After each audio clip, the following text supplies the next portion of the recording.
പൊന്നു മച്ചാൻ അങ്ങനെ കാത്തിരുന്ന് കോളേജിലെ ക്രിസ്മസ് സെലിബ്രേഷൻ ഇങ്ങനെ എത്തിയിരിക്കുകയാണ്. ഉടനെ തന്നെ നമ്മ കോളേജിൽ ചെന്ന് ക്രിസ്മസ് ട്രീയും പുൽക്കൂടൊക്കെ സെറ്റ് ചെയ്ത് ക്രിസ്മസ് ആഘോഷത്തിന് തുടക്കം കുറിച്ചു. പിന്നെ കേക്ക് മുറിക്കാൻ വേണ്ടിയിട്ട് ഡിപ്പാർട്ട്മെന്റിൽ ചെന്ന് എല്ലാ ടീച്ചർമാരെയും വിളിച്ചുകൊണ്ട് വന്ന് കേക്ക് മുറി ആരംഭിച്ചു. ഓരോ ടീച്ചറിന്റെ മുഖത്ത് നിന്ന് വിടരുന്ന പുഞ്ചിരി അത് ഞങ്ങൾക്ക് വളരെ വലിയ സന്തോഷമായിരുന്നു തന്നിരുന്നത്. കൂടാതെ ഞങ്ങളുടെ ക്ലാസ് ട്യൂട്ടറിന്റെ ബർത്ത്ഡേയും കൂടിയായിരുന്നു. അപ്പൊ അതിന്റെ ഭാഗമായിട്ട് ചെറിയൊരു കേക്ക് കട്ടിങ്ങും കൂടി ഒരുക്കിയിട്ടുണ്ടായിരുന്നു.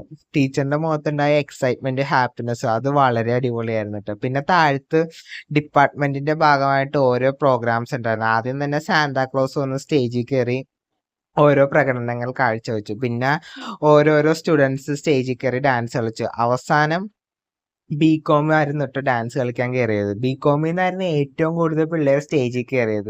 അത് നിങ്ങൾക്ക് ഈ വീഡിയോ കാണുമ്പോൾ മനസ്സിലാവും. കാരണം എല്ലാവരും വളരെയധികം കോപ്പറേഷനോടെയായിരുന്നു പങ്കെടുത്ത.